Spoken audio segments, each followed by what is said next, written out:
Hello guys, welcome to my YouTube channel. उम्मीद करते हैं कि आप सभी लोग स्वस्थ एवं मस्त होंगे और आप लोगों की जो तैयारी चल रही हुई यूपी पुलिस कांस्टेबल और यूपी होमगार्ड्स की बहुत ही बेहतरीन, बहुत ही लाजवाब, शानदार चल रही होगी। तो प्यारे साथियों, आप सभी लोगों के बीच एक नया चैप्टर लेकर आए हैं भूगोल का। और भूगोल में जो हमारा सेट रहने वाला वो सेट है जो पहला। और देखिए, एक एक चैप्टर से मैं हर जितना बहुविकल्पीय प्रश्न बनेगा सबको सॉल्यूशन करा दूंगा, सबका जवाब दे दूंगा, ताकि आप लोगों का एक कभी नंबर नहीं छूटेगा। तो प्लीज आप लोग चैनल को सब्सक्राइब करिए, वीडियो को लाइक करें तो दूसरे के पास शेयर करिए, ताकि उन लोगों के पास भी पहुंचे। और आपके लाइक और सब्सक्राइब से हमें मोटिवेशन मिलता है। चलिए शुरू करते हैं अपना आज के सेशन को। तो सबसे पहले इसमें आप लोग अपना रोल नंबर डाल लीजिएगा, जिनका जो रोल नंबर होगा। उसके बाद से इसमें अपना रोल नंबर डालिएगा नीचे, और ऊपर जो है अपना नाम लिख लीजिएगा। और आप लोग शेयर करिएगा, कमेंट करके बताइएगा आपका कितना प्रश्न सही हो रहा है 50 प्रश्नों में से। देखिए, पहला जो प्रश्न कह रहा है कि भूगोल का जनक किसे कहा जाता है। ए हेरोडोटस को, बी जो हमारा कह रहा है कि एनिजेडी मेंडर को, और सी जो है हमारा हेरोस्टोस्थेनीज को, और डी जो है हिकैटियस को। तो जो हमारा पहले का ऑप्शन सही है वो ऑप्शन नंबर डी है, यानी हिकैटियस को कहा जाता है भूगोल का जनक। शुरू से एकदम एक एक प्रश्नों का उत्तर देंगे हम लोग। दूसरा जो कह रहा है कि भूगोल को एक अलग अध्ययन शास्त्र के रूप में स्थापित करने का श्रेय निम्न में से किसे विद्यमान है। यानी ये कह रहा है हेरोस्टोस्थेनीज को, बी हिप्पारकस को, सी हाइकिएटियस को, और डी जो है कह रहा है हेरोडोटस को। तो जो हमारा दो का ऑप्शन होगा ऑप्शन नंबर ए सही है, यानी कि इरेटोस्थेनीज को। अगला प्रश्न देखिए, तीसरा हमारा है कि भूगोल के लिए जो जियोग्राफिका शब्द का प्रयोग सर्वप्रथम किसने किया था। ए हैरी हिकैटियस, बी हेरोडोटस, सी है इरेटोस्थेनीज, और डी है हमारा क्या है एनेजी मेंडर। तो जो हमारा तीन का ऑप्शन सही होगा वो होगा ऑप्शन नंबर सी, यानी कि इरेटोस्थेनीज। देखिए, चौथा प्रश्न कह रहा है कि जियोग्राफी के शाब्दिक अर्थ के आधार पर भूगोल की परिभाषा की गई। यानी ए है भूगोल वह विज्ञान है जो पृथ्वी के धरातल का अध्ययन करता है, बी है भूगोल वह विज्ञान है जो पृथ्वी तथा मानव के जो है अंत संबंधों का अध्ययन करता है, और हमारा सी है हर्टसोन, और डी जो है हमारा क्या है कि ग्रिफिथ टेलर। जो हमारा 12 का ऑप्शन सही होगा वो होगा ऑप्शन नंबर डी, यानी कि ग्रिफिथ टेलर। अगला प्रश्न देखिए, 13वां है। पांचवा कह रहा है कि भूगोल पृथ्वी को केंद्र मानकर अध्ययन करने वाला विज्ञान किसने कहा था। ए टमली, बी है कर्ट, और सी है वार्नियस, और डी है टेलर। जो हमारा 5 का ऑप्शन सही होगा ऑप्शन नंबर सी है। आप लोगों को बता दें कि ये भूगोल का पहला चैप्टर है, और पहले चैप्टर से कितना प्रश्न बन सकता है आप लोगों के लिए मैं वही प्रश्न लेकर आया हूँ। चैप्टर वाइज चैप्टर करके आपको एक एक प्रश्नों का सॉल्यूशन करा देंगे, ताकि आप लोगों को एग्जाम में कोई दिक्कत नहीं आएगा एक भी जीके जीएस के प्रश्न को लेकर। शुरू करते हैं 6वां प्रश्न। कह रहा है कि भूगोल भूतल का अध्ययन है किसने कहा था। ए टामली, बी जो है कर्ट, सी जो है वार्नियस, और डी जो है हमारा हमबोल्ट।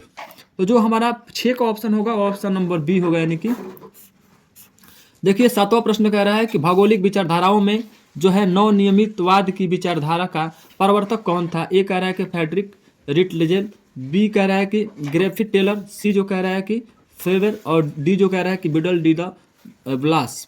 जो हमारा 7 का ऑप्शन सही है ऑप्शन नंबर बी है। अगला प्रश्न देखते हैं, अपना 8वां है। हमारा प्रश्न कह रहा है कि वर्तमान भूत की कुंजी है कथन किस विद्वान का है। ए डाल्टन, बी है जेम्स हंटन, सी डेविस, और डी वाल्टर पेक। तो जो हमारा 8 का ऑप्शन सही होगा वो ऑप्शन नंबर बी से, यानी कि जेम्स हंटन। बात करते हैं अपना 9वां प्रश्न को। 9 नंबर है हमारा प्रश्न कह रहा है कि स्थल रूप संरचना प्रक्रम तथा अवस्था का प्रतिफल होता है कथन है किसका। यानी ए है वाल्टर पेक का, बी है WM डेविस का, और सी है LC किंग का, और डी जो है हमारा फ्लेटियर का। तो जो 9 का ऑप्शन सही होगा वो ऑप्शन नंबर हमारा बी होगा, यानी कि WM डेविस का। 10वां प्रश्न है हमारा, यदि इतिहास कब का वैज्ञानिक अध्ययन प्रस्तुत करता है। जो भूगोल कहा का वैज्ञानिक एवं कार्तिक अध्ययन है कथन है किसका है, निम्नलिखित में से किस विद्वान का है। ए है कर्ल सावर का, बी है NK स्पाइकमैन का, और सी है HK मैकिडर का, और डी जो है DH हेल्टिवल्स का। जो हमारा 10 का ऑप्शन सही है वो ऑप्शन नंबर हमारा क्या है ऑप्शन नंबर ए है, यानी कर्ल सावर का। अगला प्रश्न देखिए, हमारा 11वां प्रश्न क्या कह रहा है कि भू आकृति विज्ञान का जन्मदाता किसे माना जाता है। ए है डेविस, बी है पेसेल और सी है पैंक और डी है हटन। जो हमारा 11 का ऑप्शन सही है वो ऑप्शन नंबर बी है, यानी कि पेसेल। 12वां प्रश्न देखिए क्या कह रहा है कि रुको और जाओ नियतिवाद की विचारधारा के प्रतिपादक कौन है। ए है एज.के. हार्बर्टसन, बी है जॉर्ज टैथम, सी है हमारा हार्टसोन और डी है हमारा ग्रिफिथ टेलर। तो जो हमारा 12 का ऑप्शन सही होगा वो होगा ऑप्शन नंबर हमारा डी, यानी कि ग्रिफिथ टेलर। 13वां प्रश्न देखिए क्या कह रहा है, कह रहा है कि भूगोल को मानव परिस्थितिकी के रूप में परिभाषित करने वाला विद्वान कौन था। ए विडाल डी ला ब्लास, बी जीन जो है बोन्स और सी जो है हेटनर और डी जो है क्या कर रहा है एच बैरोज। तो जो हमारा 13 का ऑप्शन सही होगा वो ऑप्शन नंबर हमारा डी सही है, यानी कि एच बैरोज। अगला प्रश्न देखिए हमारा 14वां है, गणितीय भूगोल का प्रारंभकर्ता निम्न में से कौन है। ए थेल्स है, बी टामली है, सी स्ट्रोबो है और डी जो है हमारा क्या है थियोफ्रोटेस है। तो जो हमारा 14 का ऑप्शन सही होगा वो ऑप्शन नंबर ए है, ये थेल्स है। 15वां प्रश्न देखिए कह रहा है कि चूंकि मानव पृथ्वी पर निवास करता है अतः पृथ्वी पर निर्भर कथन किसका है। ए फ्रेवर, बी ब्लास, सी है सैम्पुल और डी जो है हमारा जीन ब्रोन्स। तो जो हमारा 15 का ऑप्शन सही होगा ऑप्शन नंबर डी है, यानी कि जीन ब्रोन्स का। अब देखिए 16वां कह रहा है कि क्षेत्रीय भूगोल का पिता निम्न में से किसे भूगोलवेता को कहा जाता है। ए कार्ल लिटर को, बी एच.के. हार्बर्टसन को, सी हमारा फ्रेडरिक रैटजेल को और डी हमारा हेम्बोल्ट को। तो जो 16 का ऑप्शन सही होगा वो ऑप्शन नंबर ए होगा, यानी कार्ल रिटर को।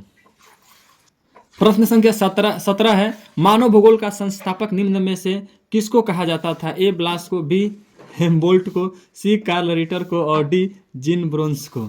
तो जो हमारा 17 का ऑप्शन सही है ऑप्शन नंबर सी है, यानी कि कार्ल रिटर को। 18वां प्रश्न देखिए, मानव भूगोल का अस्थायी पृथ्वी एवं चंचल मानव के परिस्थिति परिवर्तनशील संबंधों का अध्ययन करता है, किसका कथन है। ए ब्लास, बी जो है हिंटिगटन, सी है कुक सैम्पुल और डी जो है हेम्बोल्ट। जो हमारा 18 का ऑप्शन सही है वो ऑप्शन नंबर सी है, यानी कि कुक सैम्पुल। 19वां प्रश्न देखिए, सौर प्रणाली की खोज किसने की थी। A Galileo, B J L. Baird, C है कोपरनिकस और डी है कैपिलर। तो जो हमारा 19 का ऑप्शन सही है ऑप्शन नंबर सी है, यानी कि कोपरनिकस।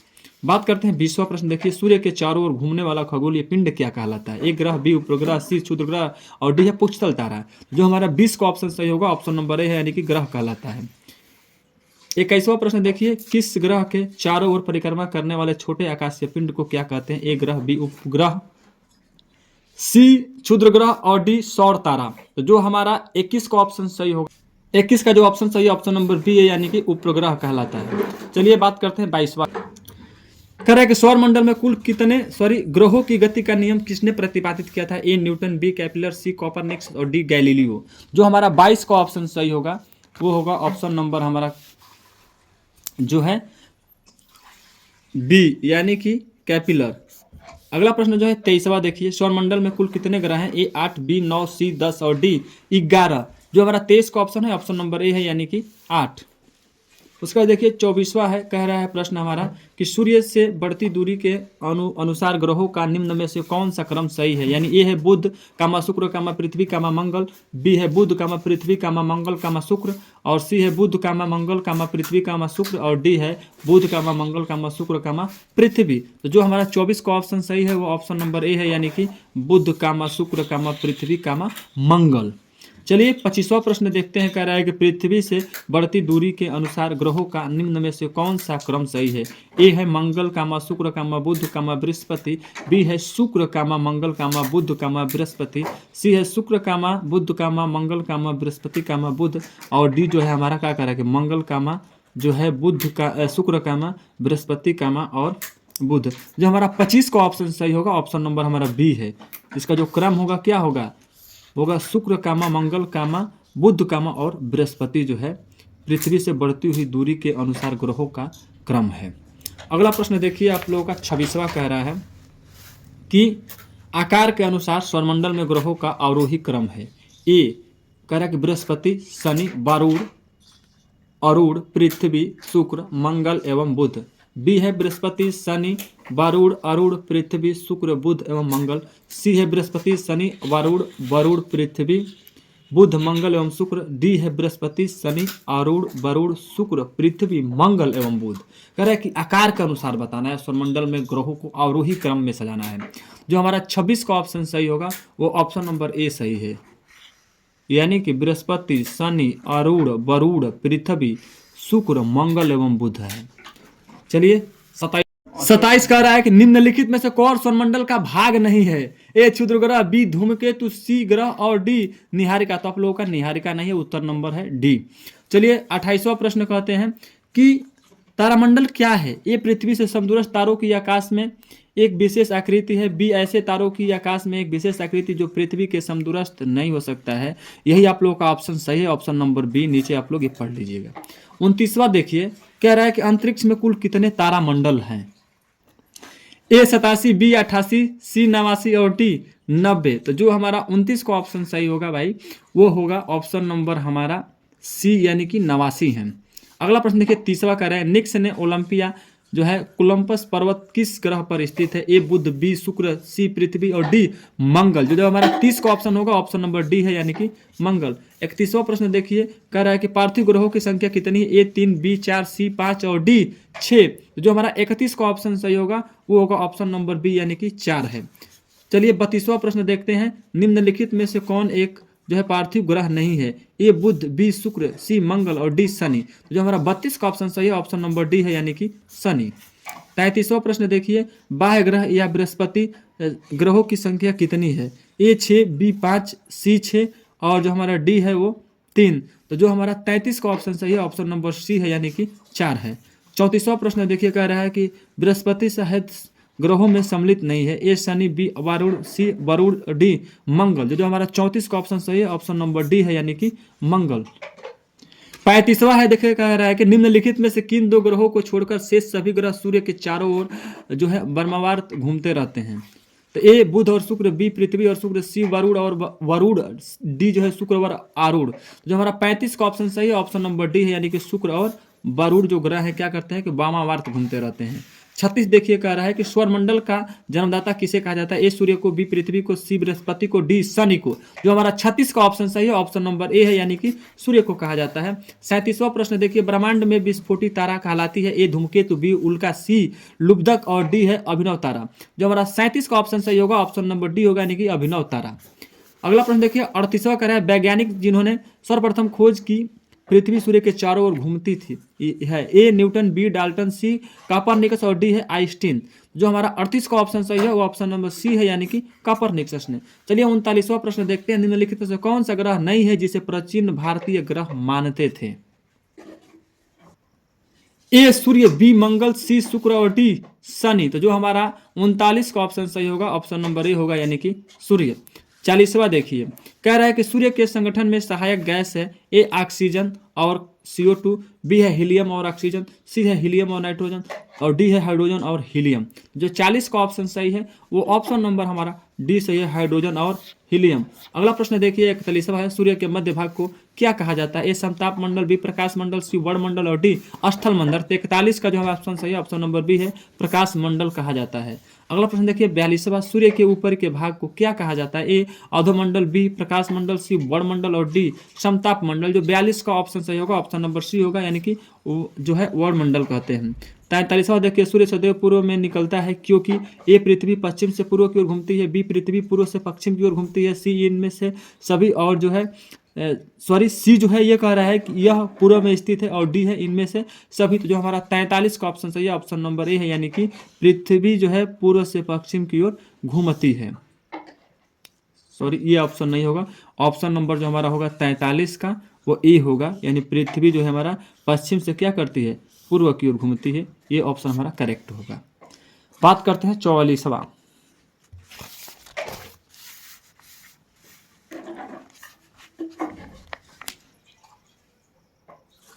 नॉर्वे में अर्धरात्रि के समय सूर्य कब दिखाई देता है? ए 21 मार्च को, बी 23 सितंबर को, सी 21 जून को और डी 22 दिसंबर को। जो 44 का ऑप्शन सही होगा ऑप्शन नंबर सी है, यानी कि 21 जून को।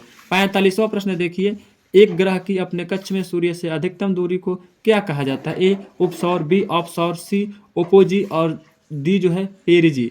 जो हमारा 45 का ऑप्शन सही होगा, ऑप्शन नंबर हमारा बी होगा, यानी कि ऑफसौर। 46वां प्रश्न है, एक ग्रह की अपने कक्ष में सूर्य से न्यूनतम दूरी को क्या कहा जाता है? ए उपसौर, बी अपसौर, सी अपोजी, डी जो है पेरिजी। तो हमारा ए नंबर सही होगा, यानी कि उपसौर कहलाता है। 47वां देखिए, कह रहा है कि निम्नलिखित में से किनके बीच की औसत दूरी को खगोलीय एकक कहा जाता है? ए पृथ्वी तथा सूर्य को, बी पृथ्वी तथा चंद्रमा को, सी बृहस्पति तथा सूर्य को, डी प्लूटो तथा सूर्य को। तो ऑप्शन नंबर ए होगा, पृथ्वी तथा सूर्य को कहा जाता है। 48वां प्रश्न देखिए, कह रहा है कि मध्य रात्रि सूर्य का क्या अर्थ है? ए संध्या प्रकाश, बी है जो है उदयमान सूर्य, सी जो है कह रहा है कि बहुत चमकदार चंद्रमा, और डी जो है सूर्य का ध्रुवीय वृत्त में देर तक चमकना। तो जो हमारा 48 का ऑप्शन सही होगा वो होगा ऑप्शन नंबर डी, यानी सूर्य का जो ध्रुवीय वृत्त के देर तक चमकना। अगला प्रश्न देखिए, हमारा 49वां प्रश्न कह रहा है कि मध्य रात्रि का सूर्य किस क्षेत्र में दिखाई देता है? ए भूमध्य सागरीय क्षेत्र में, बी भूमध्य रेखीय क्षेत्र में, सी आर्कटिक क्षेत्र में, डी जापान से पूर्व के क्षेत्र में। जो 49 का ऑप्शन सही है, ऑप्शन नंबर सी है, यानी कि आर्कटिक क्षेत्र में। 50वां प्रश्न यानी लास्टवां प्रश्न है जो है, सूर्य में काला धब्बा क्या है? ए सूर्य में एक बड़ा काला छेद है, बी दिन के दौरान धब्बे ऊर्जा के स्रोत होते हैं, सी धब्बे हुए स्थान है जो प्रकाश उत्सर्जित करने में असमर्थ है, डी इनमें से कोई नहीं। तो जो हमारा 50 का ऑप्शन सही होगा, ऑप्शन नंबर सी होगा, धब्बे हुए स्थान है जो प्रकाश उत्सर्जित करने में असमर्थ होते हैं। इस तरह से प्यारे साथियों, आप सभी लोगों के बीच भूगोल से है जो पहला चैप्टर है, यानी भूगोल के जन्मदाता से, भूगोल के खोजकर्ता से, ये सारे प्रश्नों का जवाब रहा। आप लोगों का एक भी प्रश्न कहीं से नहीं छूटेगा जीके जीएस में। तो आप लोग प्लीज़ चैनल को सब्सक्राइब करके बने रहेगा हमारे वीडियो में, ऐसे ही आप लोगों के बीच प्रश्न आता रहेगा। तब तक के लिए आप सभी लोगों का बहुत बहुत धन्यवाद।